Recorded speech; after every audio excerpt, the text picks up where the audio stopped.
A majority of us are thinking of migrating outside because we've been shown in more than one way is that we are not going to be appreciated if you stay here, and it's going to be at your own loss. Kenya's young medical professionals are fed up. Today we had a strike, a demonstration, a peaceful demonstration, because we are very disrespected in this medical field in Kenya. I've left my work that I was supposed to do today so that I can come out and be seen.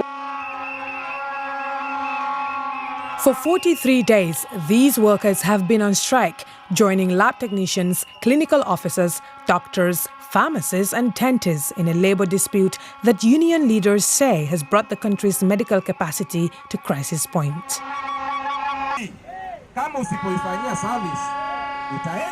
I'm kind of disappointed because I came into this field having high hopes of being paid a good amount of money that can sustain me in these hard times.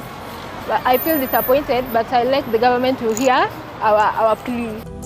In March of 2024, the government of Kenyan President William Ruto threw out a collective bargaining agreement and moved to unilaterally slash salaries for medical interns by more than 2/3. In response, multiple Kenyan medical unions went on strike.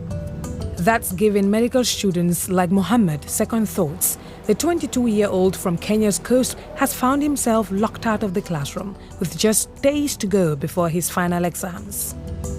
Recently graduated medical interns are key to Kenya's public health system, where nearly 1 in 3 doctors come from the 77%.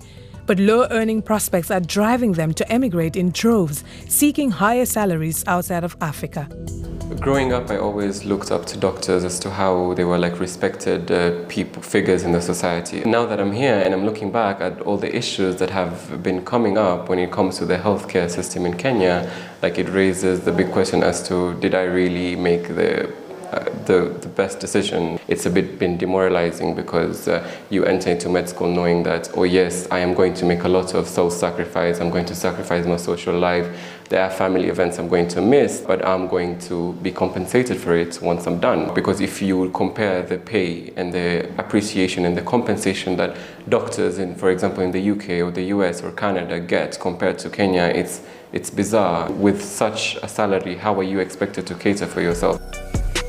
The government has offered prospective graduates just over 500 euros a month. In Nairobi, where rents are high, roughly half of that goes to paying for housing alone. Add to this the cost of school fees, transport and utilities, and Mohammed's monthly balance sheet is left firmly in the red. But leaving aside the cost of living, the more pressing question is that of Mohammed's final exams. In just like a few minutes, by around 1:30, I'll be doing my end of psychiatry exam. So I'm a bit stressed about it, nervous, but hopefully everything is going to be okay. While Mohammed studies, his older colleagues are continuing to demonstrate. They say meager wages have made the prospect of emigration too tempting to ignore. Other countries pay people good money, but here we are paid peanuts. We love our country. We would like to produce things in our country. But if this happens to us, then we will think about it. We will want to go and take our expertise elsewhere. With his exams now wrapped, Mohammed now has more time to ponder the same question.